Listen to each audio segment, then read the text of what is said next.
បាទសួស្តីពុកម៉ែបងប្អូនថ្ងៃនេះគឺជួបគ្នាជាមួយនឹងខ្ញុំបាទជាមួយនឹងឈុត12គ្រាប់ពុកម៉ែបងប្អូនណាបាទ12គ្រាប់B688ហើយប្រដំ2ពែពុកម៉ែបងប្អូនបាទស្នុកដែកហើយស្នុកនេះគឺអត់មានដាក់គ្រាប់ឲ្យទេគឺបែបហ្នឹងណាពុកម៉ែបងប្អូនណាបាទគឺវាគឺបែបនេះបាទវាមានកងដងមានរេស្តង់អញ្ចឹងទៅហើយសម្រាប់កងដងនេះបើយើងដាក់មកមីក្រូវាធ្វើការបានល្អជាង10ឬក៏កងមីក្រូខ្ពស់ជាងនេះរក្សាពេលវាសល់ភ្លើងឬក៏ភ្លើងខ្លាំងក៏ធ្វើឲ្យរសនឹងក្តៅលឿនមែនតើបាទក្តៅលឿនមែនតើដុំប្រឹងមែនតើអញ្ចឹងពេលដាក់ដៃចុះទឹកទៅចុចទៅអត្តនាការបាទឥឡូវឃើញថារួចរាល់ហើយបងដូចជានៅខាងណាទេបងម្ចាស់បាទខ្ញុំតិចដែរអញ្ចឹងធ្វើវីដេអូនេះឡើងដើម្បីប្រាប់បងថារបស់គាត់គឺរួចរាល់ហើយនឹងប្រាប់ដល់បងម្ចាស់សុសេន80ជាស្រ័យបងមែនតើបាទថាបងវេលុយឲ្យប្រគ្រប់ឲ្យនឹងយូរថ្ងៃដែរហើយដូចជា3 4ថ្ងៃហើយដោយសារក្រុមហ៊ុនដឹងជួននឹងក្រអាប់ដេតឲ្យពេកបងប្រុសណាបាទអាប់ដេតបានតេលេនៅសល់អាំភ្លីអញ្ចឹងឲ្យធ្វើការបញ្ចេញពីក្រុមហ៊ុនមកគឺយឺតយ៉ាវបាទយឺតយ៉ាវឥឡូវសន្មតថាខ្ញុំបញ្ចេញបានហើយបាទបញ្ចេញបានហើយតែមិនទាន់ដឹកចេញពីក្រុមហ៊ុនទេ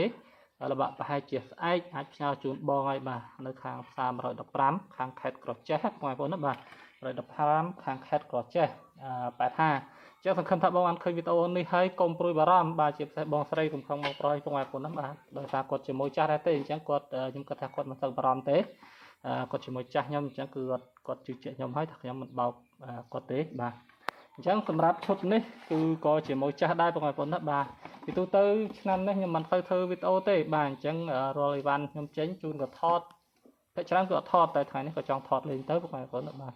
ដោយសារខ្ញុំគាត់គង់មួយចាស់ខ្ញុំហ្នឹងចំណែកមួយថ្មីដោយសារគាត់មិនសូវឃើញវីដេអូខ្ញុំក៏មិនសូវមានមួយថ្មីតាក់ទងមកដែរបាទជាទូទៅមួយដែលតាក់ទងខ្ញុំជួសជុលម៉ាស៊ីនឲ្យឬក៏កំងទិញពីក្រៅប្រទេសឬក៏រៀបគឺសុទ្ធសឹងតែជាមួយចាស់របស់ខ្ញុំទេបាទចំណែកមួយថ្មីបើទោះជាគាត់ឃើញវីដេអូនឹងយូរហើយបាទមានន័យថាផុសយូរហើយអញ្ចឹងគាត់ក៏មិនហ៊ានកំងដែរបាទជួនកាលមានមួយថ្មីខ្លះគាត់ទេមកសួរដែរតាបាទទេឬក៏ឆាតមកសួរដែរបាទឆាតតាម Telegram បងប្អូនណាបាទតែគាត់មួយថ្មីដូចថាអញ្ចឹងមួយថ្មីបើសិនជាយើងធ្វើវីដេអូរាល់ថ្ងៃផុសរាល់ថ្ងៃនឹងយើងអាចទាញមួយថ្មីបានតែបើខ្ញុំនេះខ្ញុំអត់សូវថតវីដេអូផុសរាល់ថ្ងៃនេះគឺធ្វើជូនតែមួយចាស់ក៏ដូចជាកំងអំពីតែមួយចាស់ទេបាទចំណុចមួយថ្មីអត់ទៅមានបាទអត់ទៅមានតោះឥឡូវយើងស្ដាប់សំឡេងទាំងអស់គ្នាបងប្អូនណាបាទឈុត12គ្រាប់ B688 ដុំ2ប៉ែបាទលេងមិនដែរលេងបែបហ្នឹងបងប្អូនណាបាទស្រួយខ្ញោកបាទលេងវាស្រួយខ្ញោក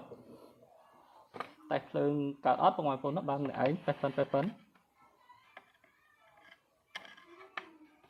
បាទសាក់គូសាក់មើលឲ្យគូកើតអត់បាទ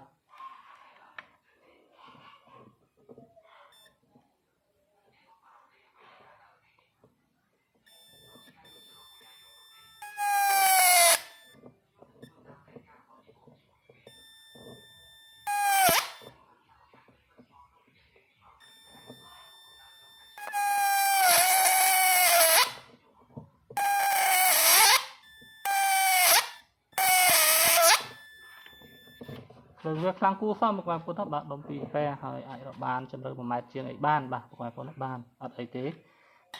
ដោយសារវាអស់អំពូល500វ៉ាត់ស៊ីផុយបងប្អូនណាបាទស៊ីផុយជាមួយខ្ញុំដាក់អំពូលឲ្យវាអស់បាទអំពូលខ្ញុំ5គ្រាប់បាទ5គ្រាប់ដល់100វ៉ាត់ជាងហ្នឹងបាទវាអស់ស៊ីផុយគួរសមដែរណាបងប្អូនណាបាទអញ្ចឹងគឺភ្លើងវាមិនខ្សោយទេបាទអត់ទេឃើញទេបាទឃើញថាអាចប្រើប្រាស់បានហើយវីដេអូថ្ងៃនេះមានតែប៉ុណ្ណេះទេសម្រាប់ពុកម៉ែបងប្អូនដែលមានចំណាប់អារម្មណ៍ចង់ទិញម៉ូទ័រក្រៅប្រទេសក៏ដូចជាម៉ូទ័រវៀតណាមចិនបាទពុកម៉ែបងប្អូនអាចទាក់ទងខ្ញុំបានតាមលេខទូរស័ព្ទ091 267608 091 81 91 681លេខទាំងពីរខ្សែនេះសុទ្ធតែមាន Telegram ណាបាទអរគុណជម្រាបលា